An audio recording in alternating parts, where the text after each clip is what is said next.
The sky is still dark, not quiet, never quiet. A cow shifts its weight, steam rising from its flanks. A low groan of wood as someone creaks open a barn door. Cold mud clings to bare feet. There's the splash of water, the rattle of a wooden pail, a soft grunt as a heavy door is nudged shut with a shoulder. This is morning on a Viking farm, not the kind of morning that demands work before thought. Before the sun dares blink above the horizon, before the chickens even know to complain, there is a rhythm. A pace set by necessity, not by choice. And if you were a Viking farmer, you probably wouldn't survive it. That's not an insult. It's a fact. The sheer physical toll of tending animals, hauling water, cutting firewood, and preparing for winter would break most people raised in comfort. It was back-breaking, endless, bone-chilling. But it was also full of strange little joys. A warm goat under the hand, a neighbor's laugh across a frosty field, the way the mist clung to the ground like the world still wanted to dream. So before you drift off tonight, subscribe to the video sharing channel and let the fireline of history guide you into the past, because this story begins with a yawn and a pair of frozen boots. There were no clocks in Viking longhouses, no glowing screens or alarms buzzing with urgency. The day began with instinct, with a rooster's crow or the shift of light between smoke hole and roof beam. The first up was often the matron of the house, already knotting her hair and stirring embers into a fresh flame.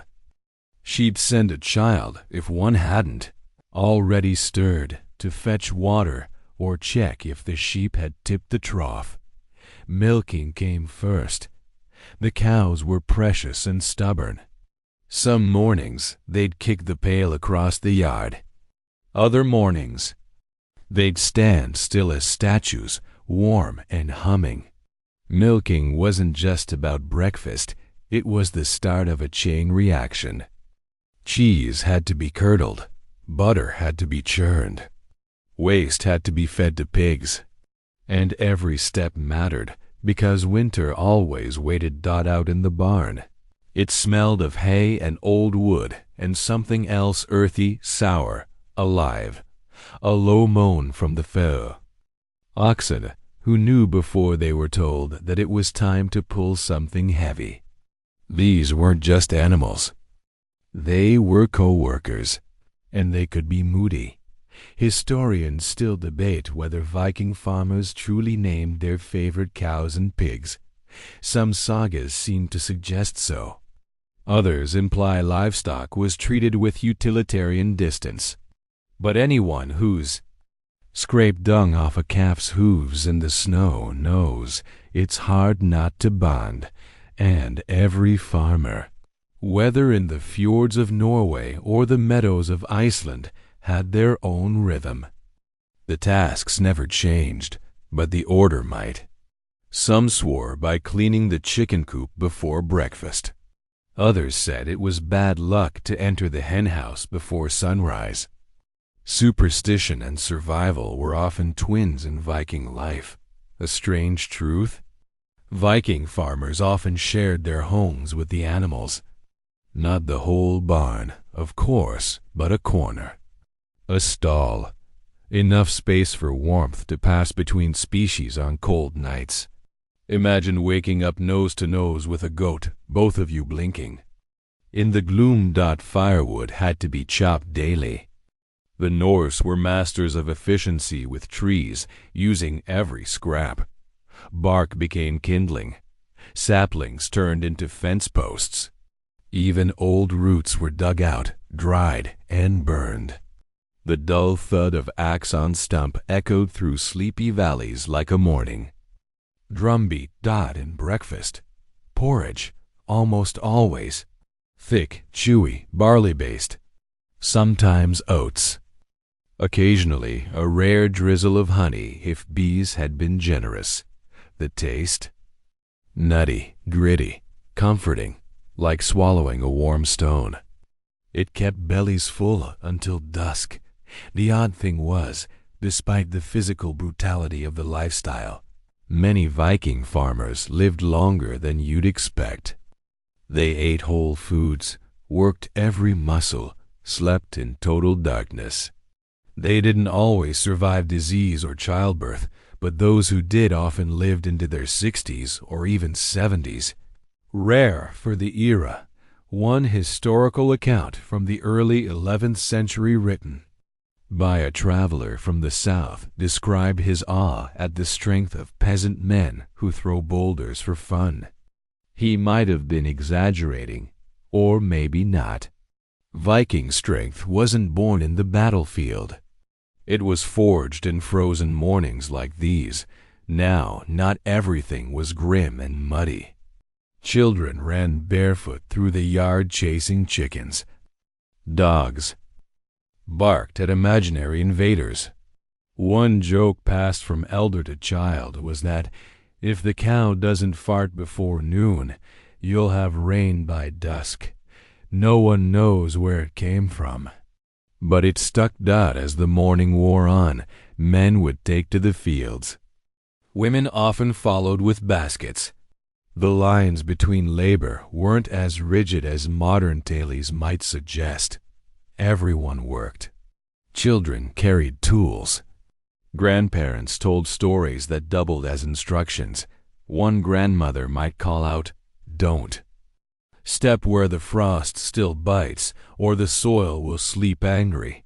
It sounded like folklore, but it was good farming sense. By mid-morning, the sun peeked over the trees, shadows stretched, and the world took on its daily rhythm.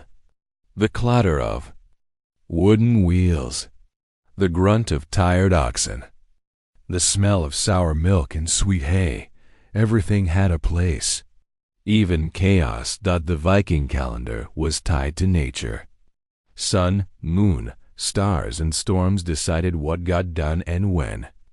A red sky in morning might cancel plans. A circle of crows on the fence post? Best not risk anything big. And if lightning struck near the barn, that called for a pause, a prayer, and probably a strong drink. And so the morning faded into the workday. The sun climbed. The fields beckoned. The chickens strutted. And the Viking farmer, weary but fueled by barley and habit, pulled on thick boots and walked back into the mud. The field is never just a field. To most, it's a patch of grass.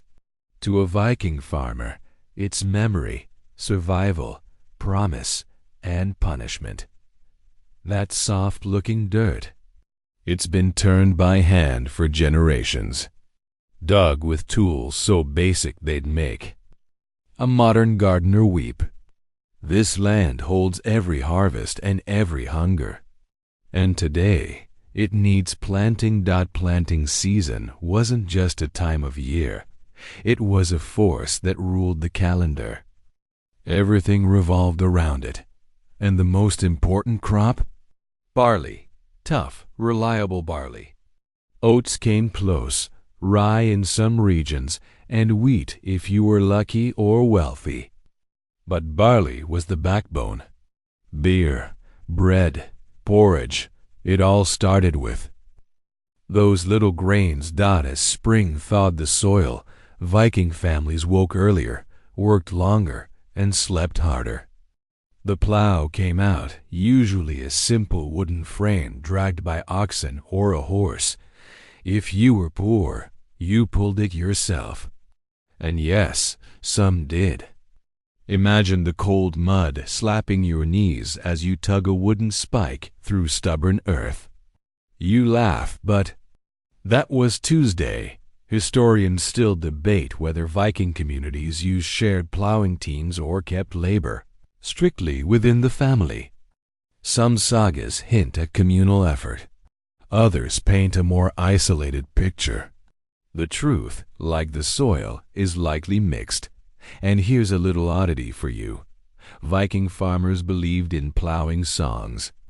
Not cheerful ditties like sea shanties, but low, repetitive chants, half prayer, half rhythm. They'd mumble these while walking behind the oxen. Scholars argue over whether this was spiritual or just a way to keep from losing one's mind in the monotony. Either way, the fields heard them all. Children had their own roles. Tiny hands could scatter seed more delicately than large calloused ones. Boys might be tasked with chasing off crows. Girls might carry baskets of sprouting onions or herbs.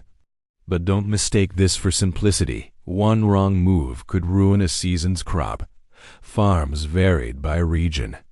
In Denmark, the soil was softer, more forgiving. In Iceland, rocks jutted through every inch. Norway, steep slopes demanded terracing and tough feet. But one thing was constant. Every farmer knew their land like a body, where it ached, where it bled, where it could still surprise them. Lunch was no grand affair. A slice of flatbread, a strip of dried fish or smoked lamb, a cup of sour milk, maybe a raw onion if it had lasted the winter. But it wasn't about the food, it was about the pause. A shared joke, a breath, a moment to straighten your back and admire the furrows stretching toward the tree line. And what did those jokes sound like? Simple, dry, earthy. Why did the cow stop milking? She heard you sing. That sort of thing. Not Shakespeare, but warm in its own way. Afternoons were for finishing what the morning had started. Planting rows, checking fences, sharpening tools, and always mending. Everything broke. Everything needed fixing. You didn't buy a new yoke when the old one cracked. You carved a wedge, wrapped it in sinew, prayed it held until the harvest. Evenings brought a new kind of task, inspection. Not just of the field, but of the sky. Clouds mattered. Temperature shifts were noticed. If the wind turned from the northeast, someone would mutter about hail. Farming was reading the earth like a mood. Knowing when to push, when to rest, when to worry. It's easy to think of farming as a man's job, especially in older societies. But Viking women were often just as involved. They sowed. They weeded, they harvested, and sometimes they ran the whole show, especially if the husband was off raiding, or dead, or just incompetent. One well-documented example is from 10th century Iceland, a woman named Odd the Deep-Minded, who managed vast lands and even settled entire homesteads herself. Her story's part saga, part history, but it proves a point. Farming wasn't only sweaty work, it was leadership, logistics, and nerve. A curious twist in the Viking farmer's life. Fertility wasn't just about crops. Rituals around planting were deeply tied to human reproduction. Some ceremonies called for symbolic acts in the fields, nothing explicit. Don't worry, but enough to show the land and the body were seen. As twins, if one was barren, the other might be two. By late spring, the landscape transformed. Tiny shoots pushed through dirt, birds returned. The air smelled different, warmer, green, almost forgiving.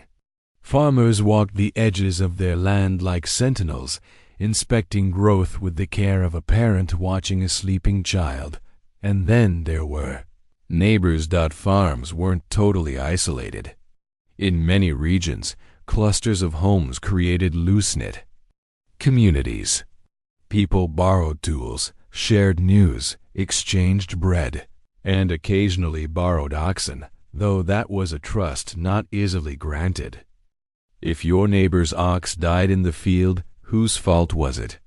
A question that ended more than a few friendships, But most farmers knew the truth. You needed people. You couldn't thresh all the grain alone. You couldn't watch your livestock day and night. When disaster struck, and it always did, you needed someone nearby with a strong back and a spare loaf dot, so when someone brought over extra leeks or offered help building a fence, it wasn't just generosity. It was survival wrapped in hospitality. Still, there was competition. Who had the better yield? Whose barley brewed the strongest ale? Who could afford a second milk cow? Bragging was subtle, usually saved for the evening fire when someone casually mentioned their onions nearly burst from the soil this year. And speaking of onions, did you know Viking farmers believed planting onions near doorways protected the home? It's true. The pungent smell was thought to ward off spirits and keep sickness from the house. Science? No, but in a world without medicine, a good onion was worth its weight in myths. As summer approached, the farm pulsed with a strange energy. Growth, motion, tension. You could almost hear the soil breathing. The farmer's back ached, the animals grew restless, and the days stretched long into golden dusk. One saga tells of a farmer who whispered to his fields each night, not in prayer, but in promise. Grow, and I will not leave you. Was it superstition, madness, or just love for the only thing that kept him alive? And when the last row was planted, when the seed was buried and the scarecrow stood crooked in the breeze, the farmer didn't rest. He sharpened his scythe. A heavy yoke creaks across a pair of muscled shoulders. The oxen snort, tails twitching as they tug forward, hooves sinking into the half-dried spring earth. Mud sucks at boots. Carts rattle. Somewhere a sheep bleats in protest. It's another day, and the beasts are already complaining that no Viking farm worked without animals. Not just as meat, but as muscle. And not just as tools, but as stubborn, moody co-workers. In fact, if the animals didn't like you, your whole season might suffer. The backbone of the Viking farm: oxen and horses. Oxen were the tractors, slow, strong, steady. Horses were the couriers, faster, more agile, more expensive. Most farmers had at least one of each, though poorer households might rely entirely on their own legs. That meant dragging sleds, plows, and logs through the wet soil by hand. If you're already wincing, imagine doing it with frostbitten fingers and a growling stomach. And while animals were essential, they weren't exactly easy to manage. A cow could kick you into a barrel. A pig could bite hard enough to draw blood. A sheep, if especially annoyed, might simply run into the woods and refuse to return for days. One bizarre fact that tends to surprise people: Viking pigs were semi-feral. They weren't penned all year round. Instead, they were released into the forest during warm months to root for food: acorns, mushrooms, anything edible. At the end of the season, the farmers rounded them up, or tried to. Sometimes the pigs won. Historians still debate whether pigs were herded like cattle or simply hunted down like wild boars during harvest. Some scholars argue that the seasonal pig chase was a kind of sport, part survival, part ritual. Others say it was just desperate food gathering with a bit of accidental fun. And don't forget chickens. Clucking, pecking, feathery chaos. Viking chickens were small and scrappy. Their eggs were prized. Their meat was secondary, reserved for special occasions, or if they turned vicious. Yes, chickens could get mean, especially roosters. One old Tale tells of a rooster so aggressive it was finally traded to a neighbor in exchange for a single onion. The neighbor returned 2 days later, minus the onion and covered in scratches. Livestock had their places on the farm, but those boundaries were flexible. During winter, it wasn't uncommon for goats or lambs to be kept indoors for warmth. A bleeding baby sheep curled next to the hearth wasn't considered strange, it was practical and surprisingly cozy. Caring for these animals meant constant maintenance. Hooves needed trimming. Horns sometimes needed shaving down. Injuries had to be treated with a strange mix of herbs, animal fat, and prayer. Veterinary medicine in Viking times wasn't exactly science. It was more like hope wrapped in moss, and animals weren't just fed scraps, they had diets. Cattle needed hay, which had to be cut and dried during the short summer months. Horses needed oats if they were to keep their speed. Pigs, well, pigs ate everything, including sometimes what they shouldn't. One saga mentions a pig that swallowed a silver brooch. Whether it passed naturally or ended as stew, we'll never know. Farmers built clever shelters for their beasts. Sod-roofed barns insulated with straw. Sloped drainage trenches dug by hand to prevent hoof rot.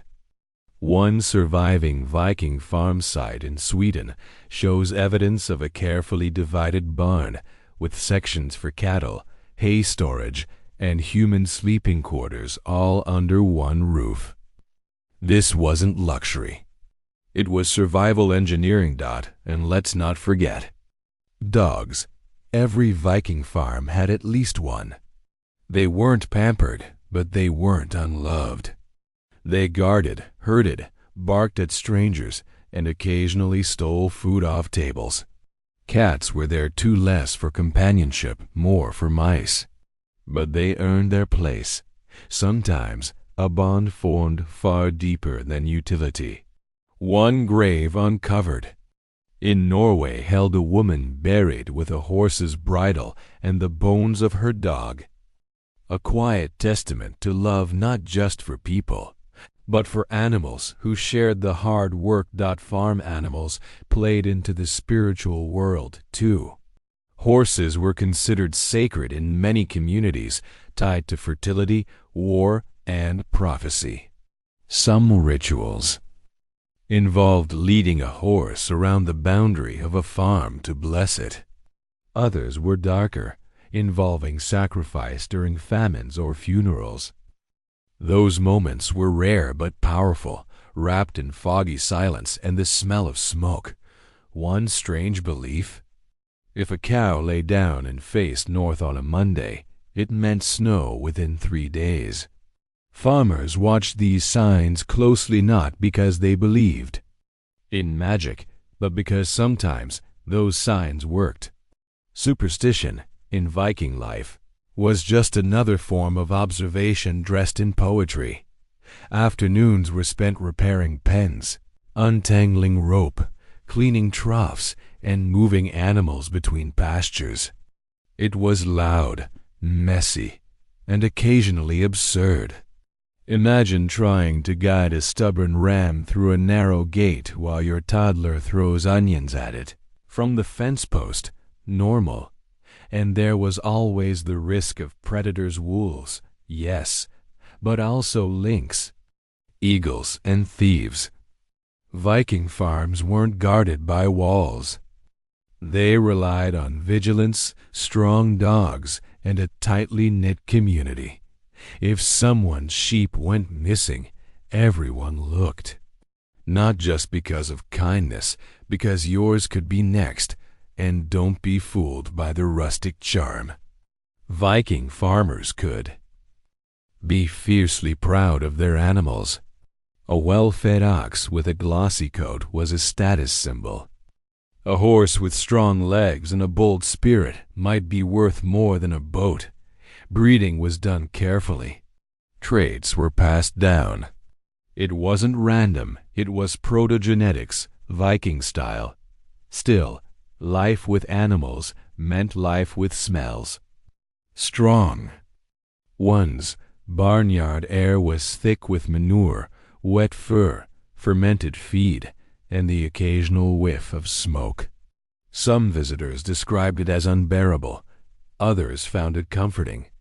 One joke goes, "If you can't smell the cow from the house, you left." The door closed too long. Evenings brought a different kind of calm. The animals quieted, chickens nestled on high beams, the cow gave one last sigh, and the dog curled by the door, ears twitching at every noise. Inside, the farmer leaned back, spine sore, hands blistered. Outside, the barn creaked, the stars blinked, and the beasts, finally, rested until tomorrow asked them to start again. The fish didn't arrive in the kitchen as fillets. They arrived whole, slimy, wide-eyed, and with enough scales to coat the floor in silver, and they weren't always caught nearby. Sometimes they came from the sea, a day's travel away. Other times they were hauled from rivers that barely thawed by mid-spring. But no matter where they came from, Viking farmers knew exactly what to do with them, because preserving food without salt, fridges, or plastic wrap, that was an art form. The smokehouse stood a little apart from the main house, usually near a stream. It was small, squat, and always smelled like burnt pine and old trout. Inside, thin tendrils of smoke curled around rows of hanging meat and fish cod, salmon, even eels if someone got lucky. The Vikings had a method. First cure with salt, if you had it, then dry, then smoke. Sometimes in reverse. Sometimes all three at once. No two farms did it quite the same, and every family claimed theirs was best. Historians still debate how standardized Viking preservation techniques really were. Archaeological finds show everything from salt pits to birch tar-lined smoke chambers. One site in northern Norway even uncovered a circular fish drying rack that suggests large-scale operation, possibly for trade. But most farms worked small, enough to feed their family, and maybe trade a little in town. Here's the odd part. In many coastal communities, dried fish became a kind of currency. In Iceland especially, a well-preserved cod was worth more than a silver coin during lean. Winters, people were known to trade fish for tools, wool, even marriage arrangements. Imagine offering a stack of haddock to win someone's hand. Romantic? No. Practical? Always. But it wasn't just fish. Meat had its own rules. Sheep were slaughtered in autumn before the deep snows. Not because they were old, but because you couldn't feed them all through winter. That meant a brief, bloody season when the farm was awash in carcasses, cuts, and firewood. Every part was used: intestines for sausage, fat for lamps, bones for tools, and skin for boots. The joke: if you couldn't eat it, wear it. If you couldn't wear it, boil it. If you couldn't boil it, feed it to the pigs. Preserving meat meant careful layering. Salt, smoke, cool air, and darkness. Meat was packed into barrels, wrapped in cloth, and stashed in underground cellars where the earth's own chill did the work. One farmer in the sagas famously claimed he kept a side of lamb for 6 months, only to find it had grown teeth. Whether this was exaggeration or a warning about mold, we'll never know. Fish and meat shared another destiny. Stew-evening meals were often one-pot affairs. Into a cauldron went dried fish, leftover meat, turnips, onions, maybe a carrot if you were lucky. Everything boiled together into a thick, salty mush. Add a piece of flatbread, and that was dinner. It didn't win beauty contests, but it filled stomachs and warmed bones. And then there were the secret recipes. Every family had one, a mix of herbs, a drying technique, a twist in the smoking process. These weren't written down. They were whispered, passed down, protected. Because in a world without refrigeration, knowledge was survival and seasoning was legacy. Winter preparation began early. By midsummer, farmers were already thinking about snow. That meant long days of fishing, slaughtering, drying, and storing. Children helped, learning which fish needed gutting first and which plants to rub on cuts. One boy might brag, "I can clean 5 trout in the time you clean 1 pig's ear." A fair trade, though no one really wanted to clean a pig's ear. Fermentation was another tool in the Viking pantry. Cabbage, milk, fish all left to bubble and brew in buried pots. The smell? Let's call it unforgettable. But the taste, sharp, sour, intense, was often the only source of vital nutrients during frozen months. Think of it like Viking kimchi, with more bones. And sometimes, just sometimes, there was a treat. Honey wasn't common, but when found, it was treasured. Mixed into porridge, smeared on bread, or drizzled over fruit. Some even added it to mead, creating a sweet, thick drink that buzzed in the throat and made the long nights shorter. Bees were kept, but rarely. Most honey was wild, gathered from forest hives by brave souls with thick gloves and quick hands. One tale tells of a boy who tried to impress a girl by climbing a pine tree to steal honey. He returned with 6 stings, no honey, and a lifelong nickname, Stumble Snout. The girl married someone else. But the story? That stuck forever. Back to preservation. Dairy had its own rhythm. Milk couldn't last, so it was turned quickly into something else. Skyr, a yogurt-like cheese, butter, or hard cheese.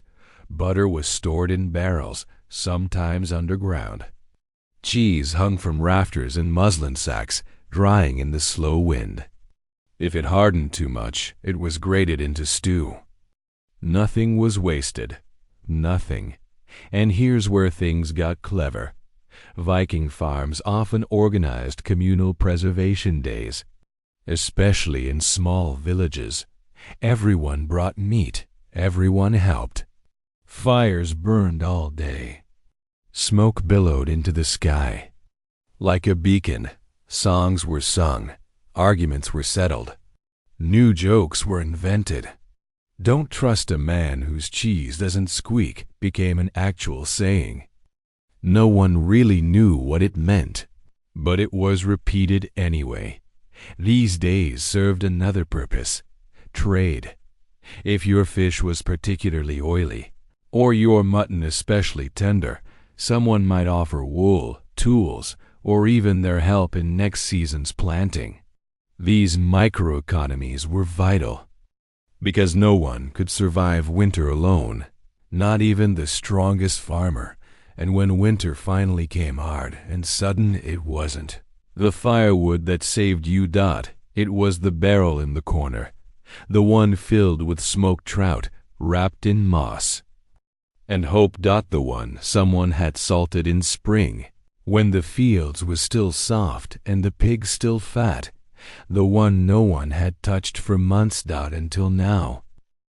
Winter did not knock on the Viking farmer's door. It barged in, kicked the hearth, and made itself very comfortable. There was no slow change. One day the ground was soggy and brown. The next it was white, crusted with frost, and biting back with each breath. Snow didn't just fall, it claimed the landscape. Paths disappeared. Fences vanished. The world shrank to what you could see from the doorway, and yet the farm didn't stop. It simply changed. Inside the longhouse, everything slowed. Tasks became smaller, more rhythmic, but no less important. The woolen layers came out, scratchy tunics, thick cloaks, mittens knit from coarse yarn, not stylish, but functional. A Viking farmer didn't care if their sleeves matched. They cared if their fingers still worked after feeding the animals. Animals, by the way, didn't hibernate. They still needed water, food, and care. Every morning began with boots crunching across frozen straw to break the ice in troughs. Buckets of water were lugged, sometimes warm if you were kind. Hay had to be forked into mangers. And yes, manure still had to be shoveled. Even at 20 below, historians still debate how Vikings heated their barns. Some evidence suggests underground channels directed smoke from the hearth into the barn's foundation, creating a crude radiant heating system. Others believe body heat from animals alone did the job. Whatever the case, if you shared your home with 3 sheep and a grumpy cow in January, you were warmer than your neighbor's dot. And here's something curious. Viking longhouses were surprisingly cozy. Not luxurious, of course, but well built. The thick turf walls and low ceilings trapped heat. The fire pit in the center glowed constantly, and smoke drifted out through a small vent in the roof. The air was smoky, sure, but warm. And warm was everything. During the darkest days, people worked indoors, spinning wool, repairing tools, carving handles, sharpening blades, weaving baskets. Children learned from grandparents, not books. One woman might pass down a family stitch. One man might teach his grandson how to balance a throwing axe with 2 fingers. Useful? Maybe not. Impressive? Always not. And in the quiet, there was time to think. Some described winter as the season of stories. Nights lasted 14 hours. The wind howled. The snow piled. What else could you do but sit close, sip hot broth, and trade tales of trolls in the mountains or sea serpents in the fjord? One joke that made the rounds every winter went like this. Why did the goat sleep by the fire? Because the farmer's wife took his blanket. It always got a groan, even if it was more truth than humor. But let's not romanticize things too much. Winter could be brutal. Food stores might run low. Meat might go bad. Firewood might rot from the inside, leaving you with smoke and no heat. And sickness, coughs, fevers, injuries was a constant threat. One twisted ankle could mean weeks without help. Oddly, some farmers turned to folk remedies that involved chanting over bread or stuffing herbs into boots. A few believed that soaking socks in sour milk and wrapping them in birch bark cured frostbite. Scientific? No. Creative? Absolutely. Women, in particular, held powerful roles in winter. They managed resources, rationed food, planned the days. A good housewife could make a single wheel of cheese stretch across a month. A bad one? Well, let's just say people remembered. There's a tale of one woman, Estrid of the riverbank, who memorized every log in her firewood stack and accused her neighbor of stealing 3. She was right. He returned them with an apology and a pie. Despite the hardship, there was also celebration. Midwinter, what we now call Yule, was a time of feasting, however modest. A candle was lit, a special dish was served. Maybe a stew with dried apples or a cake made from barley and honey. Neighbors might visit. A song might be sung. If you had mead, you passed it. If you didn't, you pretended your water was just as good. This was more than tradition. It was psychological survival. A reminder that winter was a passage, not a punishment. Strangely enough, this was also the time when marriages were arranged. With no crops to tend, people finally had time to talk. Agreements were made over steaming bowls and flickering firelight. My daughter knows how to card wool. My son owns half a goat. That was enough to start a family. And while work never ceased, winter taught a different kind of labor, patience. Watching the snow melt from the eaves, listening to the rhythm of the wind, noticing the first change in birdsong, or the moment the ice cracked just enough for water to trickle again. There was beauty. 2-dot stars so bright they looked like holes poked in the sky. Ice crystals that clung to doorposts like silver lace. The low golden sun that skimmed the horizon for a few sleepy hours each day, turning every snowbank into a sculpture dot, and always the long, low sound of someone humming while they stirred the pot. A song that might have no words, just comfort, just sound. Eventually, winter began to release its grip. Drips echoed from the roof. The chickens started laying again. A baby lamb bleated its way into the world. And the farmer, older now, maybe, sorer, maybe wiser, stood in the doorway and breathed in the first warm breeze. Still alive. Still standing and ready to begin again. The barn isn't just a barn. It's a borderland half wood, half belief. Shadows cling to its corners longer than they should. The animals stir at things unseen. And tucked between hay bales, hung on crooked nails, or carved into posts, are little signs, wards, tokens, pieces of a world where farming and folklore walked hand in hand. To a Viking farmer, the land wasn't just something to work. It was something to respect. Sometimes even fear. Step inside a Viking barn at night, and you'd likely find more than animals. You'd find broomsticks propped upright, not just for sweeping, but as protection. You'd see carved staves etched into beams, bent nails over door frames, dried herbs braided into ropes. All of it meant to keep the unseen at bay. Historians still debate how seriously Vikings took this barn magic. Some argue it was playful tradition, passed down like nursery rhymes. Others believe it was deadly serious.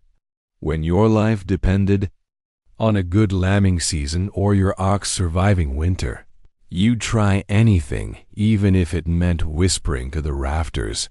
One odd belief: if you didn't leave a bit of porridge in the barn on Yule Eve, the Nis or barn elf would turn your milk sour or braid your horse's mane into knots.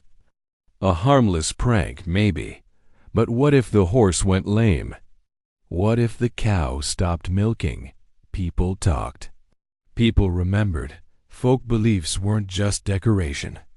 They filled the gaps where knowledge failed. A calf born too small must be a bad omen. A chicken laying round eggs instead of oval, someone's been cursed. That patch of field where nothing grew, no matter how you plowed it. Don't ask questions, just avoid it. And then there were barn fires.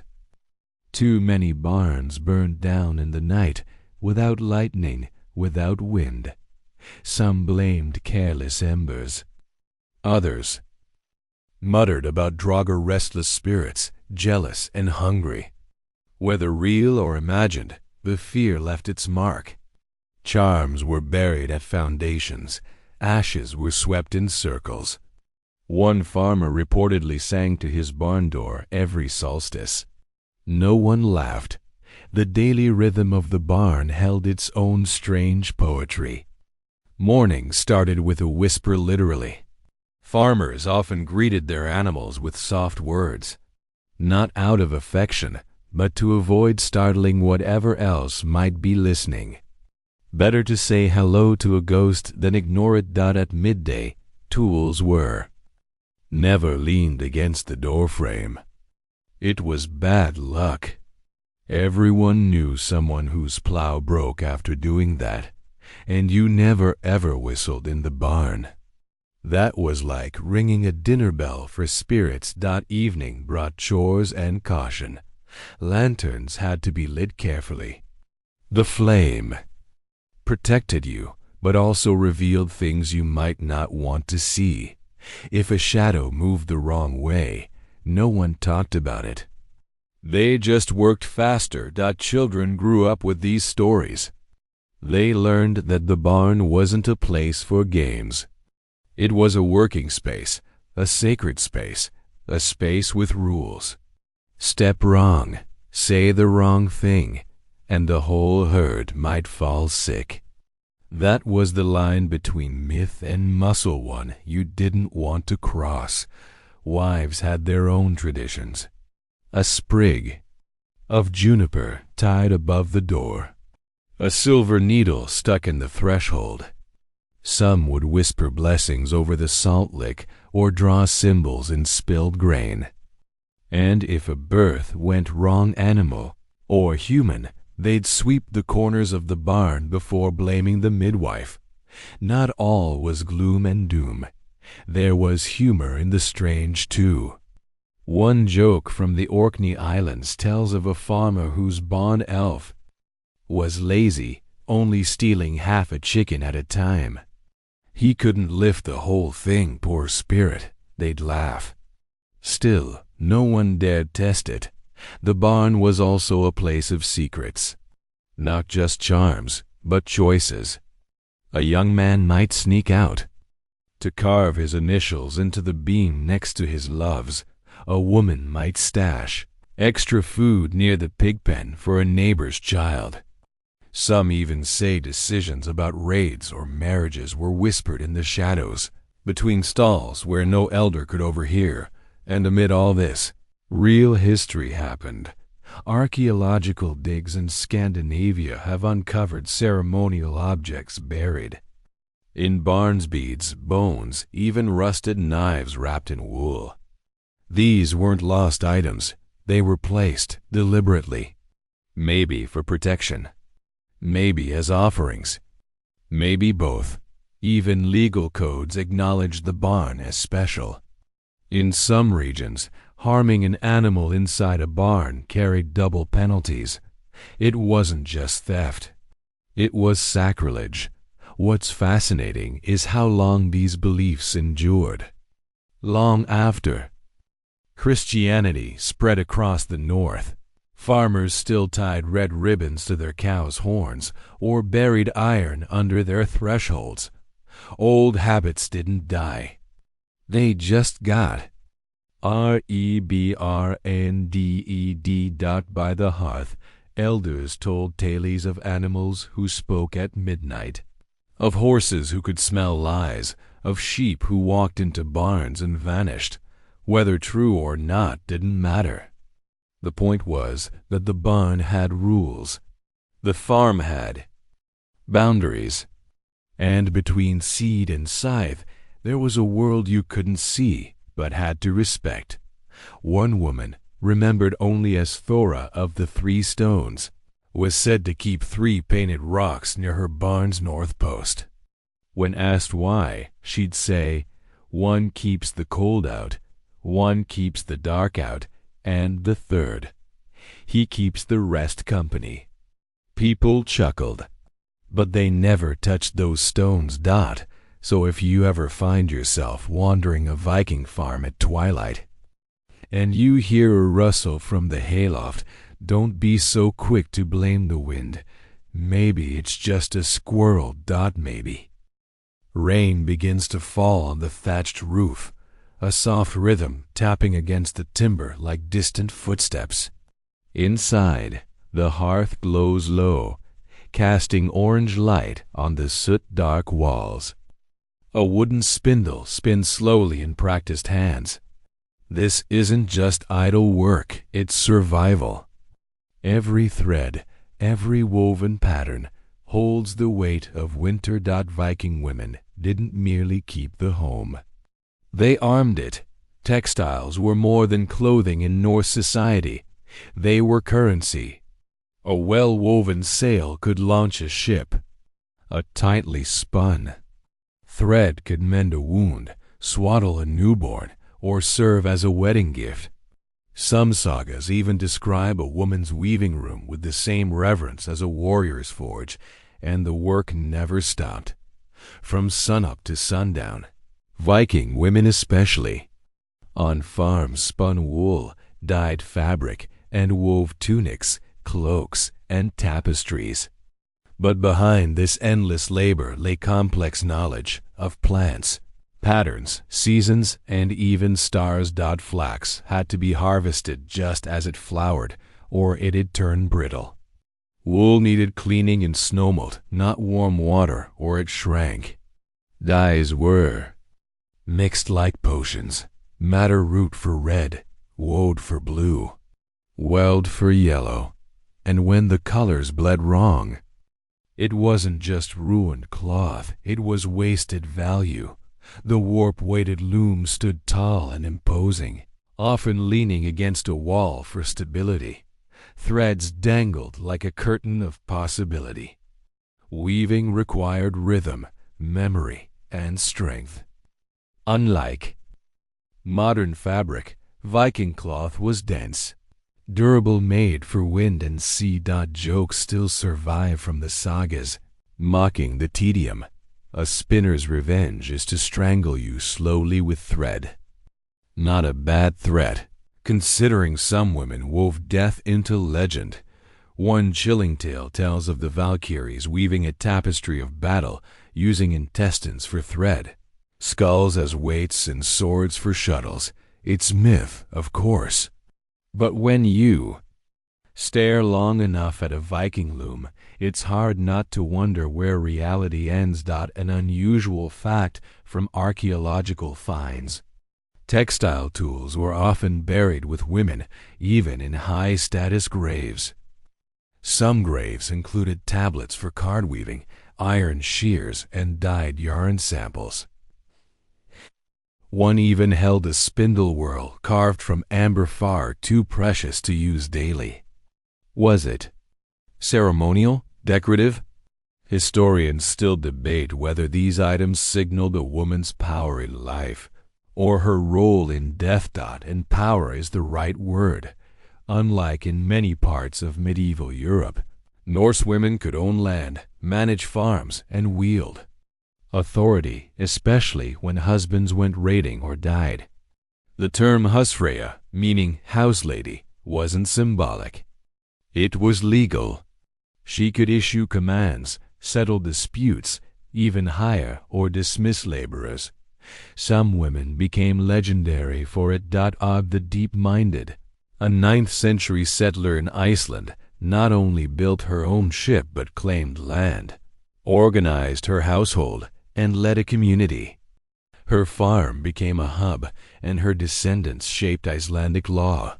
Back on the average farm, a woman's duties extended beyond textiles.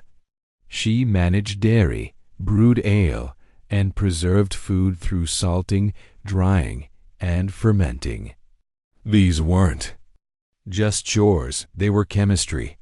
And if done wrong, well, spoiled food could bring more than hunger. It could bring death. Making skyr, a type of yogurt, required precise conditions. Fermenting ale needed controlled temperatures. Too much yeast, not enough patience, and the brew could explode literally. So yes, even Viking women had to watch for flying barrels. Then came childbirth, No sterile clinics, no painkillers. Just straw beds, whispered prayers, and midwives trained by experience, not books. Tools of the trade included iron scissors, herbal salves, and again charms.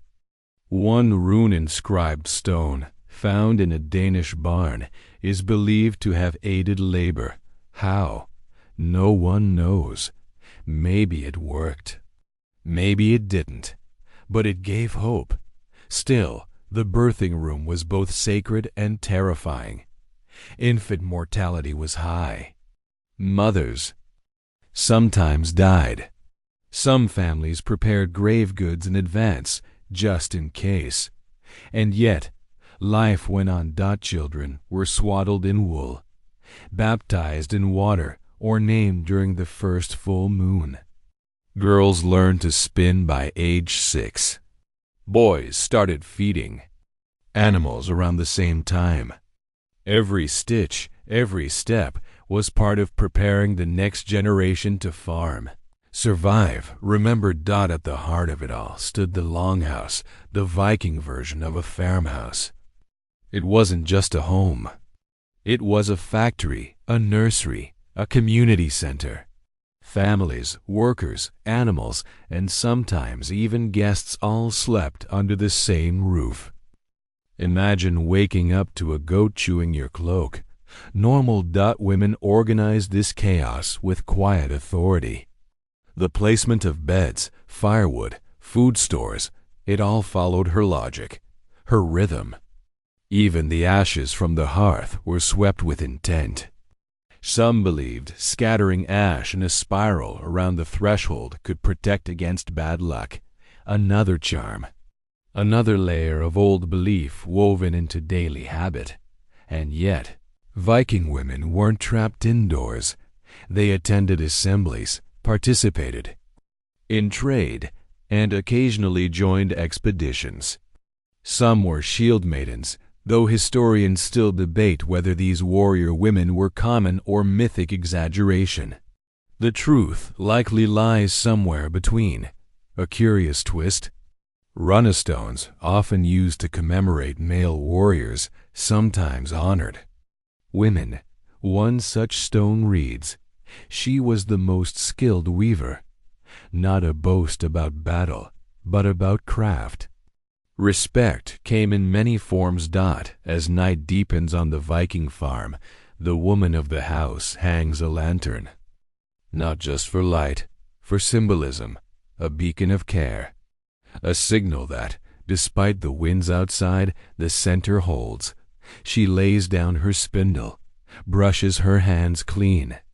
Tomorrow there will be more wool, more food to store, more words to teach. For now, the thread is enough.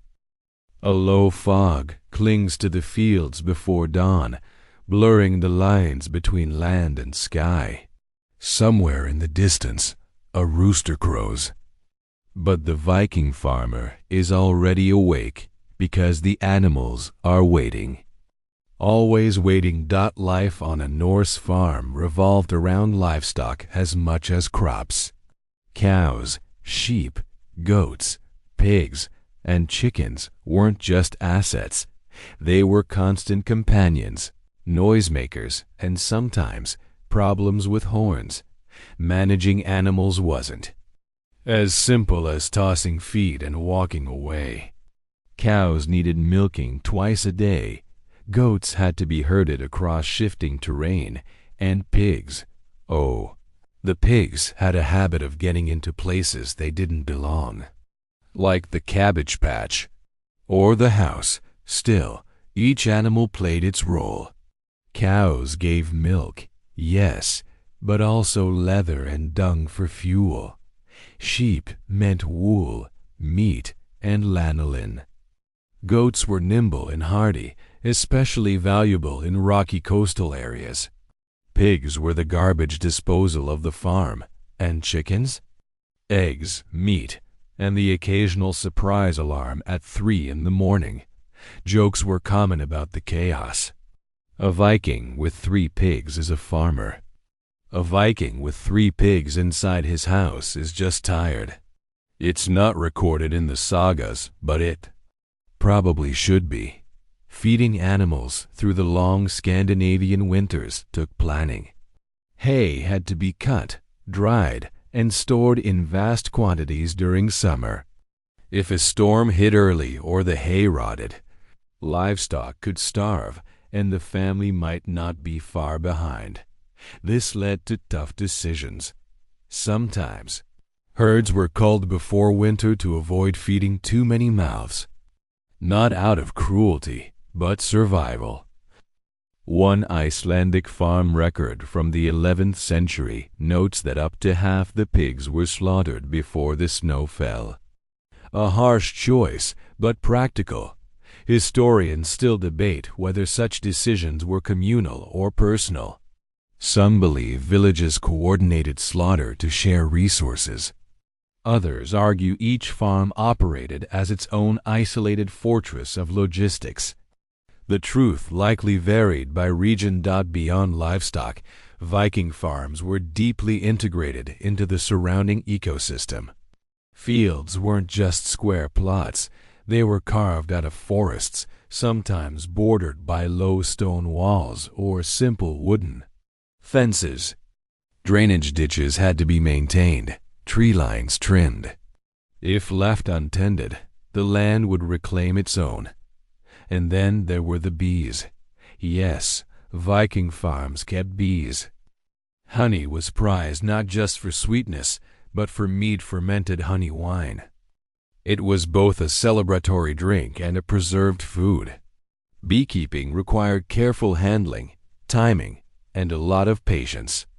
One wrong move, and you'd be chased across the yard by an angry swarm. A curious discovery comes from a Swedish dig site, where a clay pot was found sealed with wax and filled with perfectly preserved honey. Thousands of years later, it was still edible. Viking Tupperware at its finest. Inside the farm buildings, life with animals was equally interactive. In many longhouses, livestock shared space with people during the coldest months. Picture this: cows tied near the hearth, pigs snoring in a corner, chickens perching above the doorway. It was warm, it was efficient, and it was noisy. A medieval symphony of snorts, clucks, and the occasional startled bleat at midnight. This closeness wasn't just practical, it had spiritual overtones. The Norse believed animals had spirits. Cats were sacred to Freya, the goddess of fertility and beauty. Horses were revered and sometimes buried with their owners. Even a farm dog might receive a name, a carved collar, or rarely a grave marker. These weren't just tools. They were companions, but not all animals were beloved. Wolves and bears posed real threats. A single predator could wipe out months of planning. So Viking farmers built defensive measures, elevated barns, fire pits, and in some cases, spike-topped fences. Some even claimed to hang charms or bones to ward off beasts. Did it work? No one knows. But it shows how far they'd go to protect their animals. One unusual case? In Greenland, a set of walrus bones was found near a sheepfold, not exactly local. Scholars think it might have been used as a talisman, or a very confusing gift. The routines of the farm followed the rhythm of the animals. Spring meant calving and lambing. Summer was for fattening. Fall was for slaughter and preservation. Winter was for rationing and hoping you'd counted correctly. The stress wasn't just physical, it was mental. Did the haystack look smaller than it should?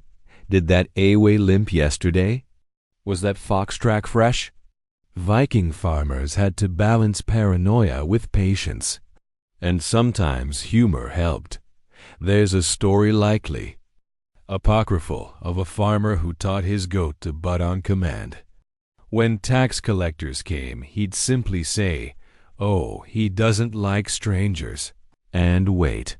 One historical record worth noting comes from the 13th century Icelandic law book Graga's, which includes detailed animal laws. For example, if a cow trespassed and trampled crops, the owner owed restitution. And if a ram injured someone, the owner might have to slaughter it in public. Justice wasn't just for people. Even social standing could be tied to animals. Wealthier farms boasted larger herds, better barns, and prized breeds. A black sheep, for example, was rare and valuable, not unlucky. Chickens with unusual plumage were seen as omens, sometimes good, sometimes not. A rooster crowing at night might signal death, or just a confused rooster. There was constant interaction, constant observation. By evening, the animals would be penned or tethered, fodder spread, water fetched. Sometimes a child would be tasked with singing to the cows, not as a lullaby, but as a way to calm them after a noisy day. It's possible that these tunes, passed through generations, helped build the early Norse musical tradition. As darkness falls, the barn is quiet. The piglets huddle, the sheep breathe slow. The farmer stands at the doorway, hands rough from rope, clothes heavy with straw. Tomorrow will be another cycle, another task. But for now, the animals sleep. And so does the farm. The Viking farmyard was no place for idle hands, and that included the smallest ones. Childhood in Norse society wasn't a protected bubble. It was a slow initiation into the responsibilities of adulthood, where even 5-year-olds had chores. And by 10, they were often indistinguishable from their working parents in both skill and contribution. Forget the image of carefree children running through meadows. Viking kids learned early that survival depended on every member of the household pulling their weight. That said, it wasn't all hardship.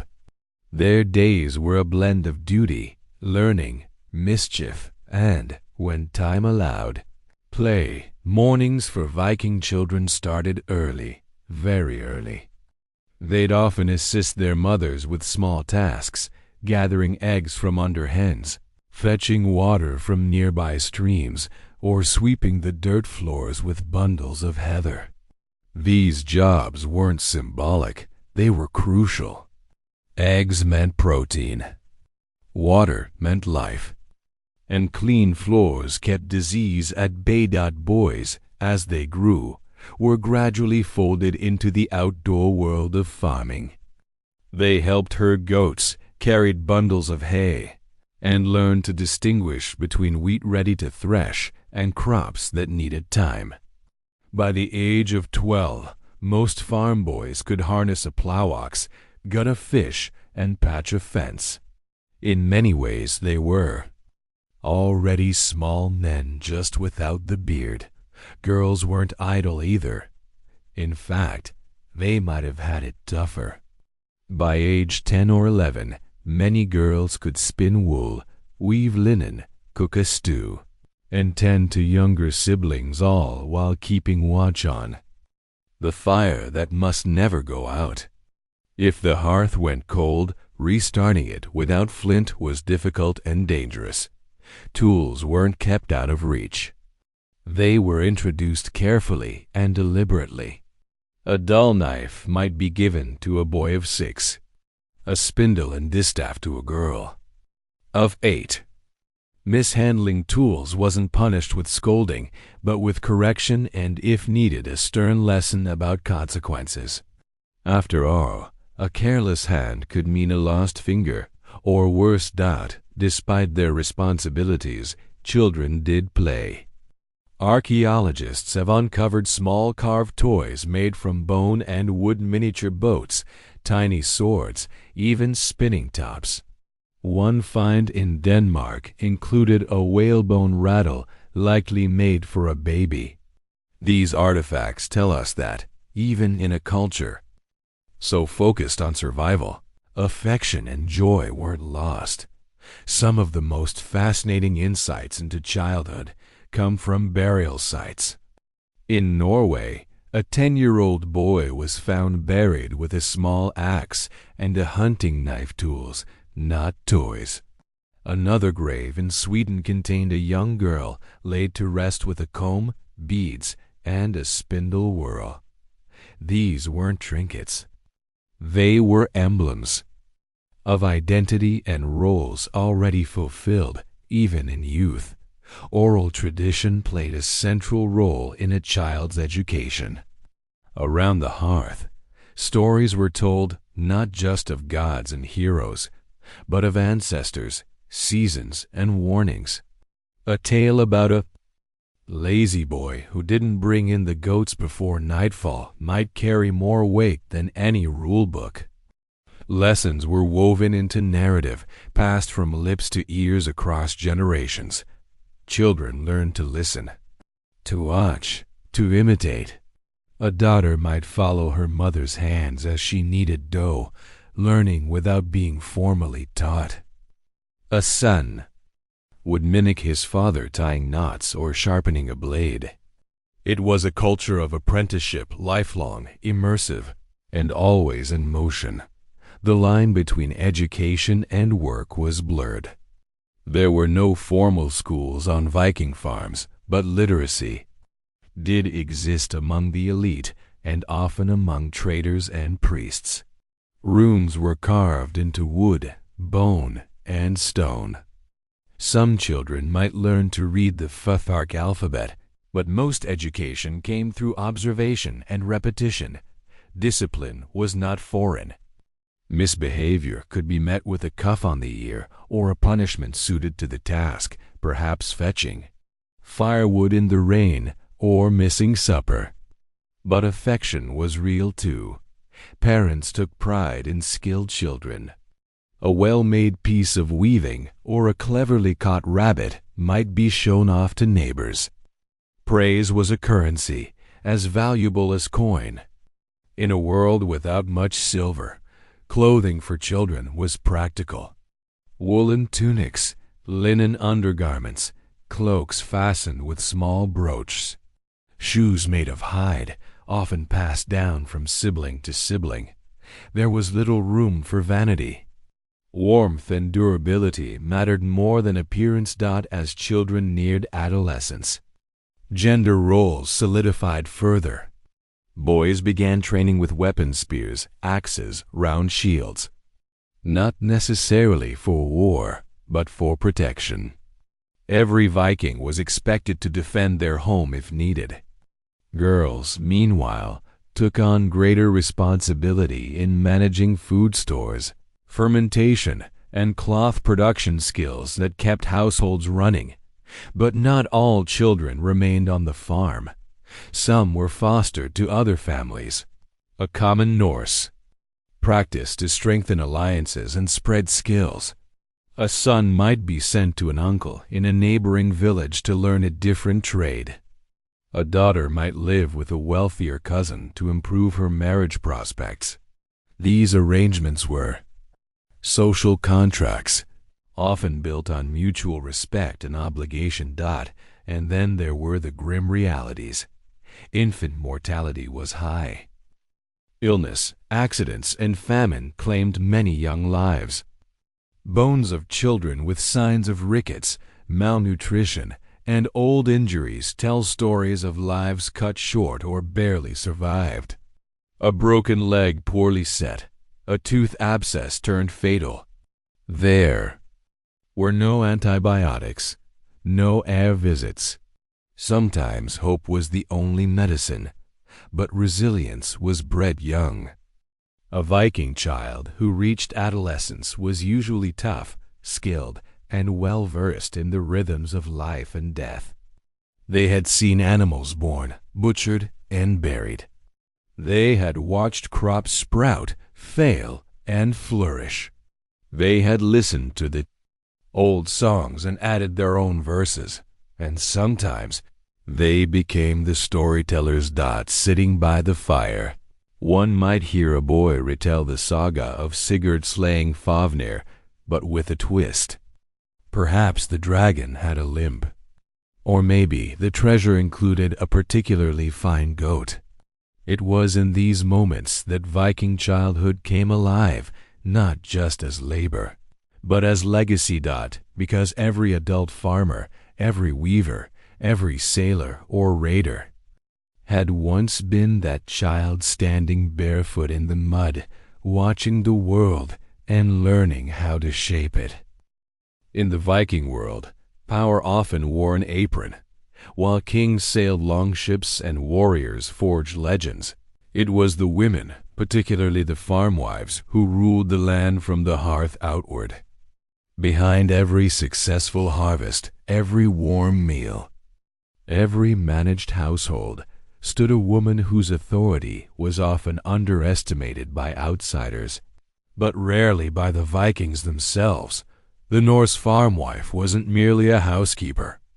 She was the steward of resources, the guardian of family traditions, and the glue that held the farm together while her husband traded, fought, or raided.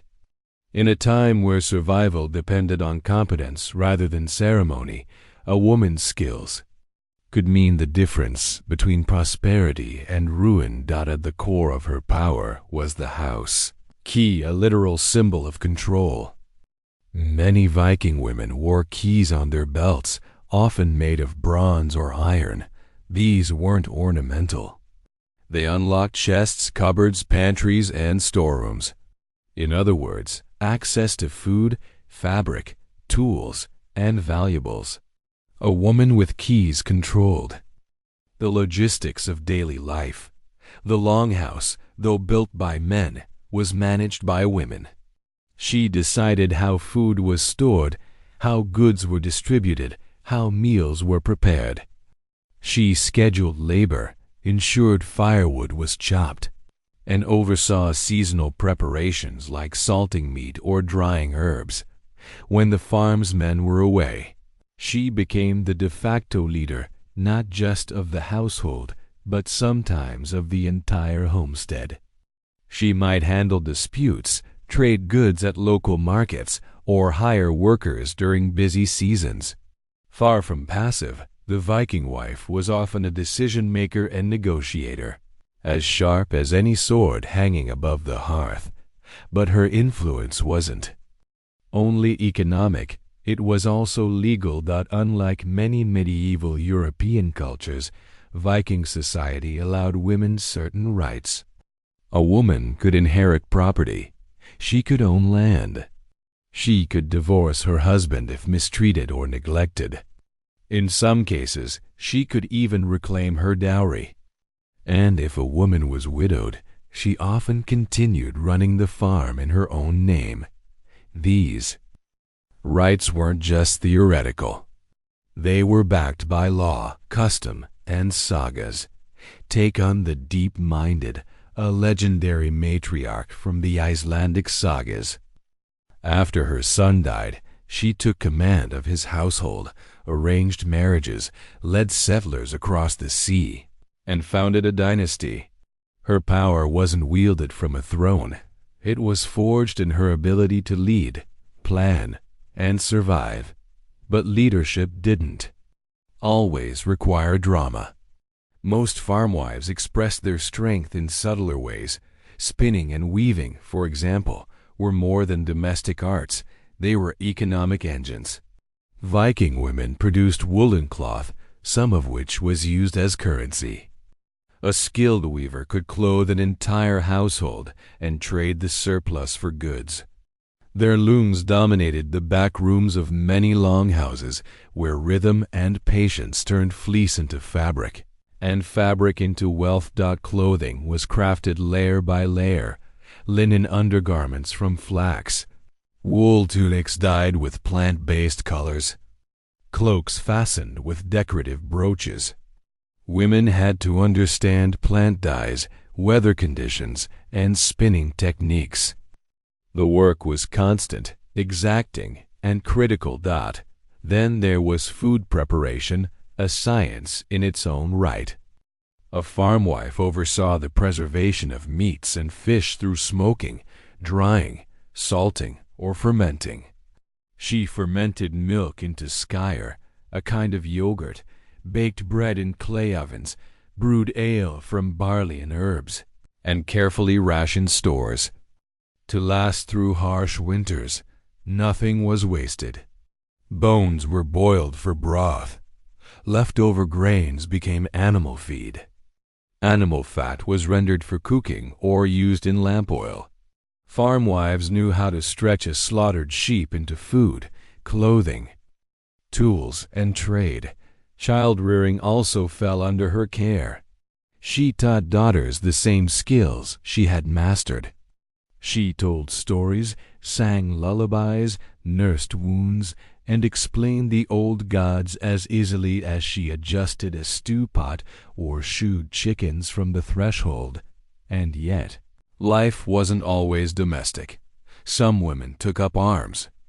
The legendary shield maidens, while debated by historians, appear in enough sagas to suggest that women warriors weren't unheard of.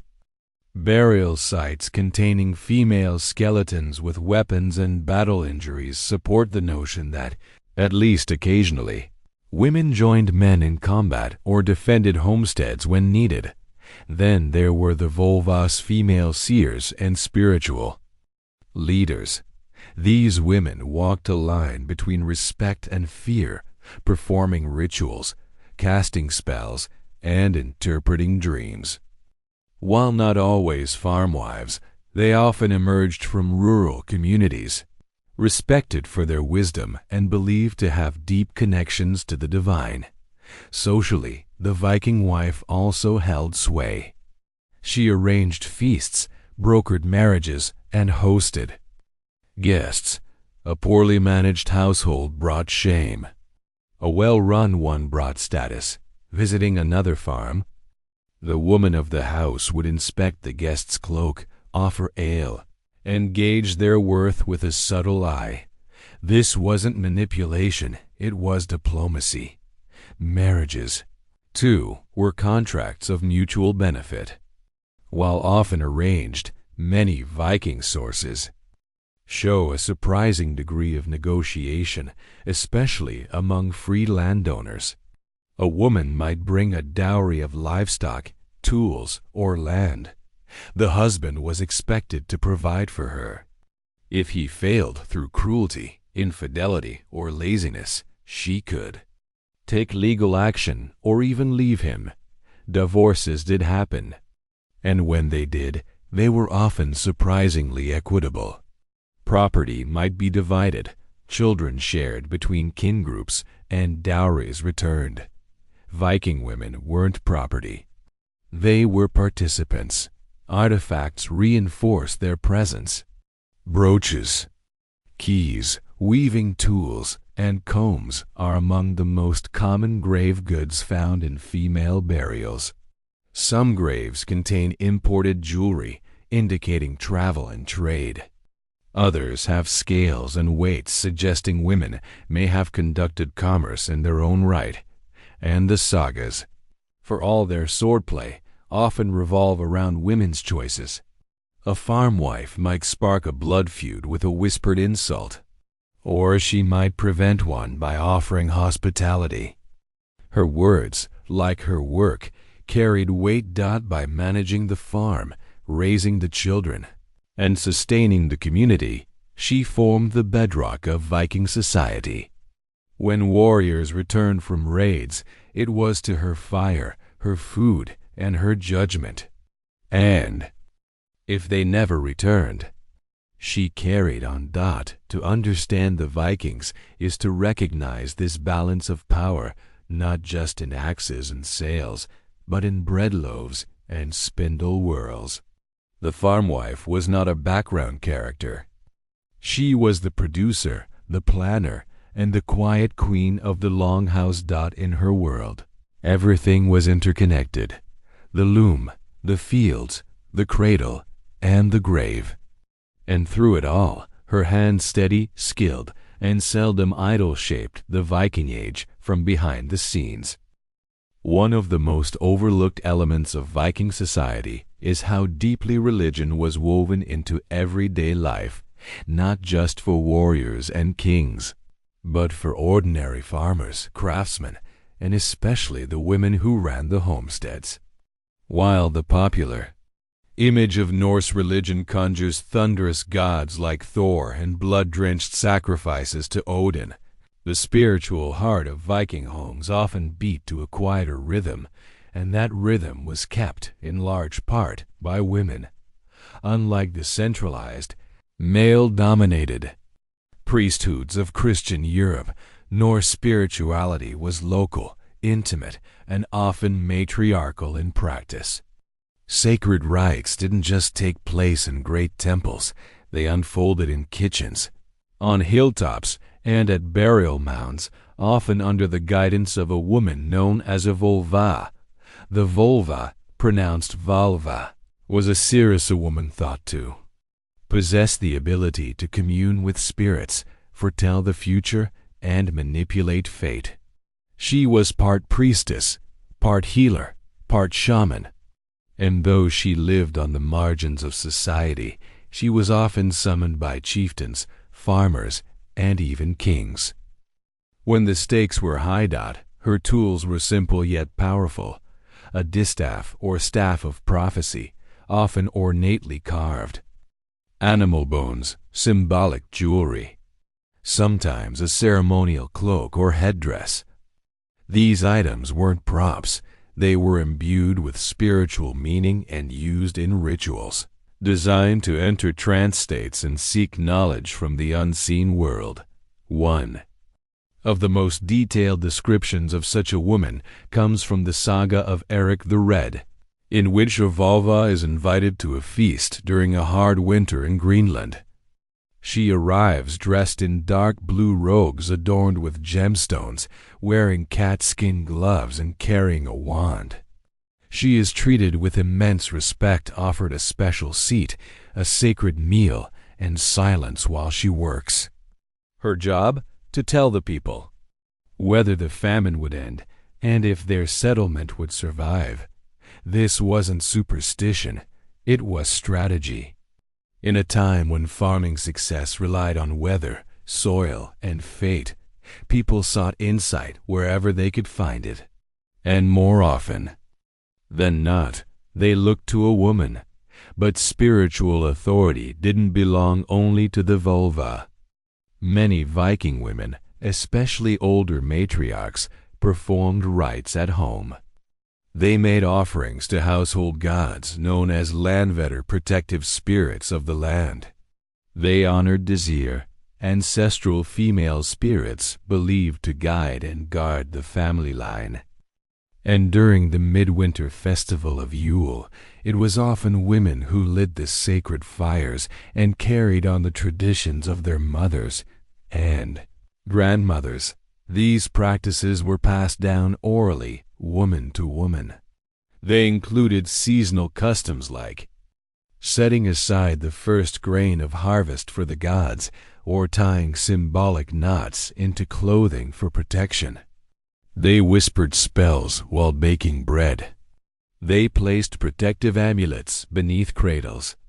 They sang lullabies with hidden meanings. Some scholars believe Norse magic, called ser, was predominantly a female domain. It involved chanting, drumming, ritual gestures, and altered states of consciousness. Ser was feared and respected. Odin himself is said to have learned it from the goddess Freya. But when men practiced it, they were often viewed as effeminate or strange. For women, though, it was an extension of power, both mystical and social. In burial customs, this spiritual role is clear. Female graves often include not just jewelry and domestic tools, but ritual objects, iron staffs, herbs, amulets, and even animal bones. These weren't casual inclusions. They suggest that the women buried with them played roles as healers, midwives, or spiritual guides. One striking example is the Oseberg burial, one of the richest Viking graves ever found. It contained two women, one elderly, possibly a queen or priestess, and one younger, perhaps a servant or companion. The grave included a carved wagon, tapestries, sacrificed animals, and ceremonial staffs. The symbolism, scale, and care in the burial suggests that at least one of these women held profound religious significance. This spiritual dimension extended into fertility and childbirth as well. Viking women gave birth at home, assisted by other women, in rooms believed to be sanctified by the goddess Frigg or the spirits of female ancestors. Certain herbs were burned or brewed to aid labor. Amulets like Thor's hammer pendants or small bronze figurines were used for protection during the dangerous hours of childbirth. And when death came, women also prepared the body. They washed it, dressed it, and arranged the funeral rites. In this way, women bookended life itself, ushering new souls into the world and guiding old ones into the afterlife. Viking spirituality was never just about gods and monsters. It was about connection to the land, to the past, to each other. And through this connection, women forged an invisible but unbreakable thread of cultural continuity, even as Christianity swept across the Norse world in the 10th and 11th centuries. Many of these roles persisted. While public sacrifices ended and temples were torn down, private rituals endured, blended with new Christian saints and holidays. Farm wives still lit candles on winter nights, still left offerings near old stones, still whispered to spirits. In times of need, to the Vikings, the divine wasn't always thunder and rage. Sometimes it was the hush of a snowy night, the creak of a longhouse beam, or the warmth of a shared meal. And in those quiet spaces, it was often a woman who held the sacred dot. So, while the warriors carved runes and kings built ships, the Viking woman carved her power in rituals, remembrance, and resilience. She was the priestess of the hearth, the steward of seasons, and the keeper of the gods who listened in silence. Sleep comes easier when the fields are full, the roof is thatched tight, and the livestock are fed. But in Viking times, security was a shifting shadow. Especially when the world beyond the village grew restless, there were no police, no fortified city walls for most farmers, and certainly no emergency numbers to dial. Protection, real, brutal, practical protection, was a daily responsibility. And it started at home. Picture this: a narrow valley, fog hugging the mossy ground. A wooden longhouse stands alone, smoke trailing lazily from its roof hole. Inside, a farmer sleeps lightly beside his wife and children. But his hand is never far from his axe, because in the Viking world, defending the homestead wasn't a warrior's job, it was a farmer's duty. While warfare and raiding dominate the Viking stereotype, the majority of Norse people were more concerned with defending what was theirs. Raids didn't just go outward from Scandinavia, they also came inward. Rival clans, wandering bands, or political enemies could and did attack isolated farms. So, how did farmers protect themselves? First, with architecture. Longhouses were not just for comfort, they were defensive structures. Thick walls made of timber and turf kept out more than cold. They could slow an attacker. Few windows, low eaves, and central hearths made the home easier to defend and harder to invade. Second, with weapons. Every free man was expected to own a weapon, at minimum. A seax, a short sword or large knife, and more ideally, a spear or axe. Swords were rarer and more expensive. But even poor farmers had tools that doubled as weapons: sickles, hatchets, even pitchforks. Training often happened informally. Fathers taught sons, older brothers taught younger ones. Sparring in fields wasn't uncommon, especially before. Things like the alhingi, where disputes could turn physical if not handled carefully. But perhaps the most interesting aspect of Viking defense wasn't physical, it was social. A family's best protection came from their reputation.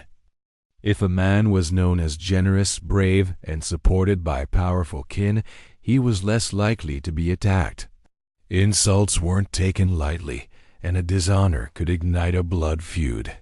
These feuds, some of which lasted generations, acted as a brutal form of justice and deterrence.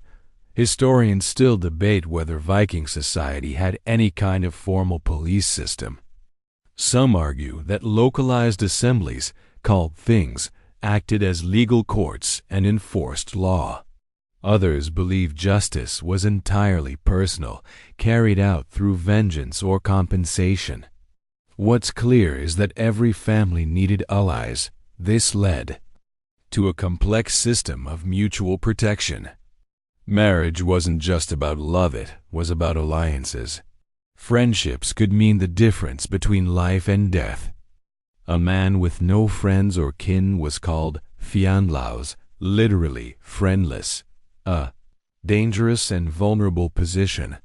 Then there were the watchdogs, literally. Dogs were highly valued not just for herding, but for their ability to sense danger. Carvings show large, powerful dogs with curled tails resembling mastiffs.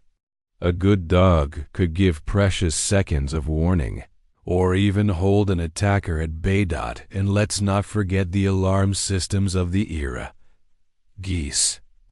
That's right. These honking, flapping, angry birds were sometimes used as early alarms. Loud, territorial, and easily startled. They might not win a fight, but they'd wake the house. In times of serious danger, families could gather together to form a temporary defense ring, a group of neighbors who would take turns watching the ridgelines or sharing resources. If rumors spread of a raid or bandits nearby, farmers could retreat to the nearest chieftain's hall or fortified settlement, especially if they owed loyalty to a local leader. And for those with the resources, building a small earthwork or wooden palisade around the farm wasn't unheard of. These makeshift walls wouldn't stop a full attack, but they could buy time. Time to run, or time to fight. Women were not exempt from this reality. They too knew how to wield blades, hide children, or defend the hearth. Saga after saga includes fierce shield maidens and widows who held the line when men were away. While historians argue how common this was, there's no doubt that Viking women could, and sometimes did, stand their ground. In peacetime, these skills didn't disappear. Instead, they were sharpened through hunting, competitive games, or simulated battles during festivals. Boys were taught to wrestle. Archery contests were common. Even strategic board games like Nefertaf helped sharpen the mind for conflict. One oddity: some Viking farmers carried charms or small bones said to bring victory or misfortune. A tiny carved figure hidden in a boot. A raven feather stitched into a cloak. Superstition and strategy were often inseparable, and then there was the most powerful deterrent of all: storytelling. Reputation lived on the lips of neighbors. If a family stood bravely against raiders, word spread. Songs might be sung. Tales might be told at feasts. This folklore acted like a medieval security system. The more respected and feared you were, the safer you became. And sometimes, simply surviving the attack wasn't enough. Vikings believed in revenge as a sacred duty. Letting an offense go unanswered could damage your honor. Families would gather resources, travel across mountains, and wait years for the right moment to strike back. This wasn't cruelty, it was cultural survival. Even today, archaeologists uncover farms burned to the ground, longhouses rebuilt over charred timbers, burial mounds hastily dug after conflict. Viking life wasn't always romantic, it was risky. It required watchfulness, skill, and a gut-level readiness that few modern farmers would recognize. And yet, through it all, the Norse farmer endured.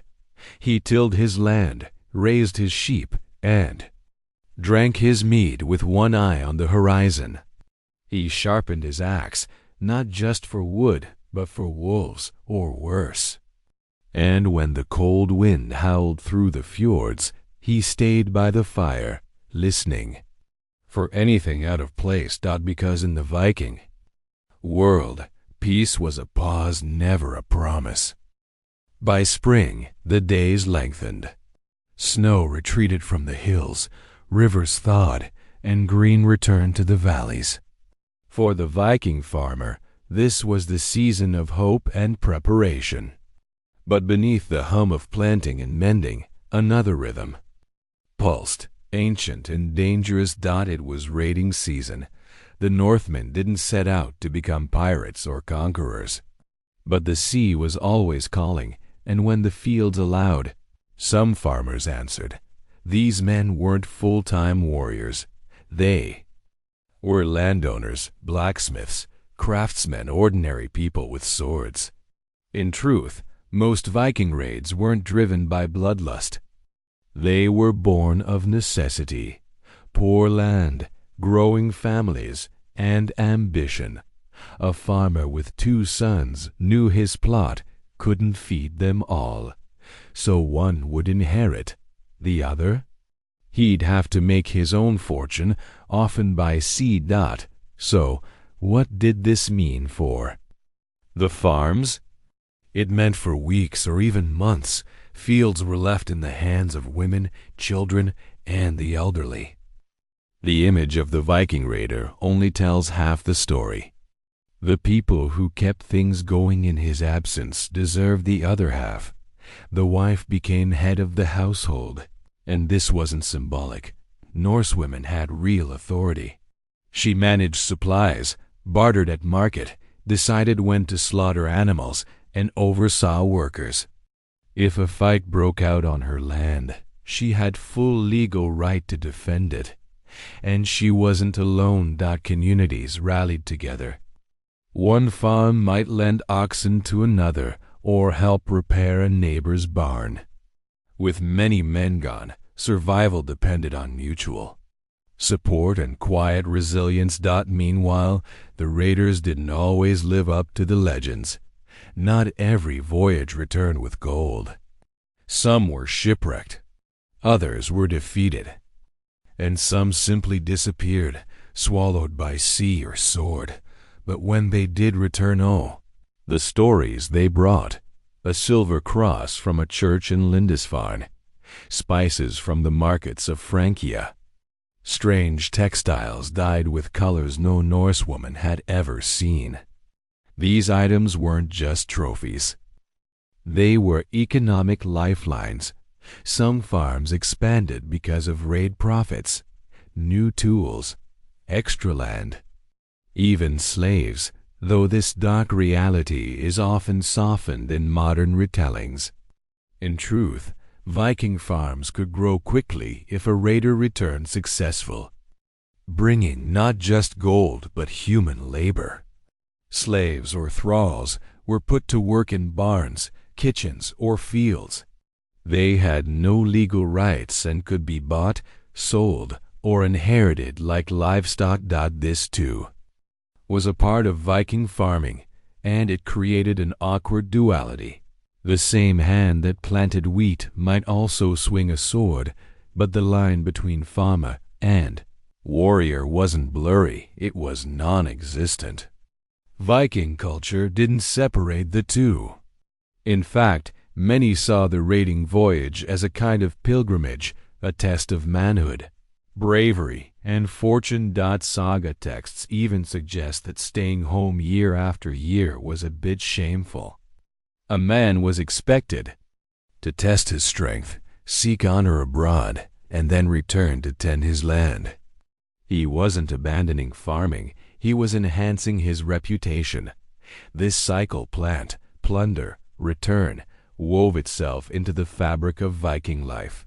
Of course, not all farmers supported the practice.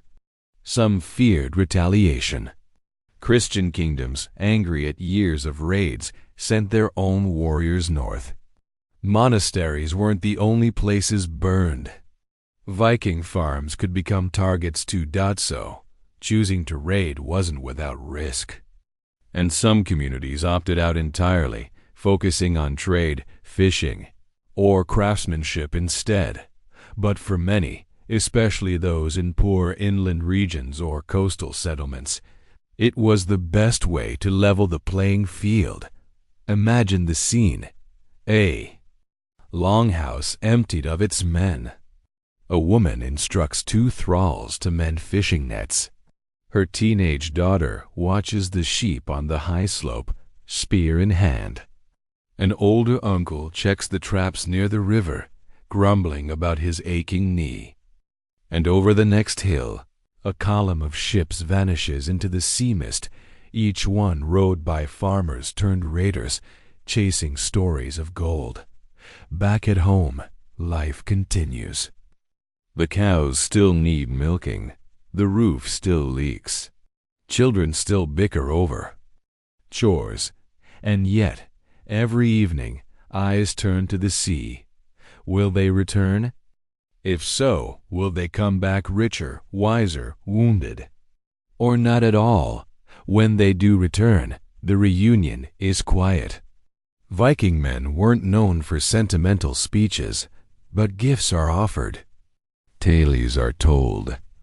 The longhouse rings with laughter and song, and just like that, the sword is hung back on the wall. The raider becomes a farmer once more, until next spring. The harvest moon rises, swollen and golden, casting long shadows across the stubbled fields. The air smells of damp hay and cooling soil. Autumn in a Viking village is not a time for rest, but a final, furious burst of labor before the cold shuts the world down. There's a rhythm to it all, deeply ancient and deeply human. The harvest season is a race against winter. For Viking farmers, September and October meant pulling everything from the earth before the frosts. Barley, oats, rye all cut with hand. Sickles gathered by the armful and tied in sheaves. It's back-breaking work, and yet there's a quiet joy in it too. The fields buzz with chatter and laughter. Children run between rows, swatting at grasshoppers. The smell of fresh bread, baking in outdoor clay ovens, wraps around the workers like a promise. It's not just grain. Root vegetables like onions, carrots, and turnips are lifted from the soil, brushed clean, and packed in cellars or barrels. Apples are gathered and stored for cider or drying. Even mushrooms, nettles, and berries are hunted down from the forest. Everything must be saved. Nothing wasted. The drying barns burn day and night, filled with herbs, fish, and thin strips of meat hung from wooden rafters. Honey is extracted. Beer is brewed. Slaughtered animals are salted or smoked. Winter wasn't just cold. It was a test of planning. One miscalculation, and a family could go hungry. 2, and someone might not survive until spring. But the harvest wasn't just a season, it was a celebration. When the last sheaf of grain was cut, it was decorated with ribbons and sometimes placed in a small shrine as an offering to the gods. A feast would follow. Roasted meat, thick stews, ale passed around carved wooden cups. Music played. Jokes. We're told it was more than food. It was relief. They had made it through another year. Now they turned inward. The longhouse became a world of its own. Imagine it, the thick wooden walls sealed with moss and tar. Animal skins blocking the drafts. A single hearth glowing in the center, its fire never allowed to die. Smoke curls upward into a small hole. In the roof, a woman ladles soup into a horn bowl. A child sleeps beneath a fir. A man sharpens a knife slowly, the rhythm of the stone filling the silence. This is winter. It's a time of stories and survival. This is when children learn the old sagas, passed from tongue to ear like secret magic. Stories of Odin walking among mortals in disguise. Tales of Thor's thunder and Loki's tricks. Historical events blend with myth. A real raid from 40 years ago is now a half-legend, complete with sea monsters and glowing swords, and among these tales are whispers of history. One of the most notable comes from the year 536, long before the Viking Age truly bloomed. A volcanic eruption, possibly in Iceland, triggered a global cooling event. The sun dimmed for months. Crops failed. The sky turned leaden. People starved. Historians still debate whether this year without a summer left deep scars on Norse memory. But it likely fueled their obsession with preparing for winter, and their fear of what the cold could steal. Every winter carried a hint of that ancient dread, but not every part of this season was grim. Vikings turned cold months into an art form of endurance. Wool garments layered thickly. Indoor crafts flourished: wood carving, embroidery, bone working. Children learned to play with small toys made of clay or carved antlers. And yes, even games. Board games like Nefatafel, Norse version of chess, were wildly popular, simple, but deeply strategic. Losers often demanded rematches. Winners were treated like warlords. It was, in its own way, a kind of social training. Planning, prediction, and sacrifice. And while the longhouse creaked under snow and wind, something else stirred. Romance. Winter was prime time for matchmaking. With everyone under one roof, there were endless opportunities for stolen glances, whispered jokes, and shared chores. A boy who handed the right girl a carved brooch might find himself with a future bride. Marriages were often arranged, yes, but affection had a voice too. And sometimes new life was made. Babies born in late autumn or winter were seen as lucky. They had survived the hard season after all. Meanwhile, old injuries flared. Elders hobbled more slowly. The fire was a gathering place and a comfort. But as weeks dragged on, tempers sometimes did too. That's why the skald, the storyteller, was so important. He or she could diffuse tension with tales, humor, fantasy, or riddles. One favorite riddle went something like, I'm born of wood, wear no clothes, love warmth, and die in flame. What am I? The answer, of course, was a log. But it would be told with such flair, such teasing, that the children would giggle and the adults would shake their heads. Yes, even in harshness, the Vikings found lightness, and yet always the winter watches. Weeks pass. Then months. The food stores shrink. The wind howls longer. The worst winters could see entire villages snowed in. livestock lost, diseases spreading in the dark. One winter, according to sagas, a boy wandered from his home and vanished for 3 days. When he returned, he claimed to have followed a white fox into the forest and seen a ring of glowing stones. No one believed him. Until, years later, a trader from the east described a strange circle of standing stones near the same woods. No one laughed again. Whether true or not, the cold makes stories feel more alive. And that was the genius of the Norse farmer. Not just growing food, but growing memory too. The harvest season wasn't just about storing turnips or salting meat. It was about banking joy for the dark months, filling the longhouse not just with fuel and food, but with laughter, songs, memories, and hope. Because when winter stretched its claws, those were the only things that could not be frozen. Come spring, the longhouse begins to breathe again. Snow recedes from the eaves. Icicles drip steadily into the thawing ground. Somewhere beyond the woods, a raven caws, and a child stirs under a woolen blanket, blinking into the first golden rays of sun seen in weeks. But the real story here isn't just about seasons changing. It's about how these quiet, stubborn, ordinary farmers, the backbone of Viking society, crafted a legacy far greater than they ever imagined. They didn't just raise animals and crops. They raised generations. Look closer.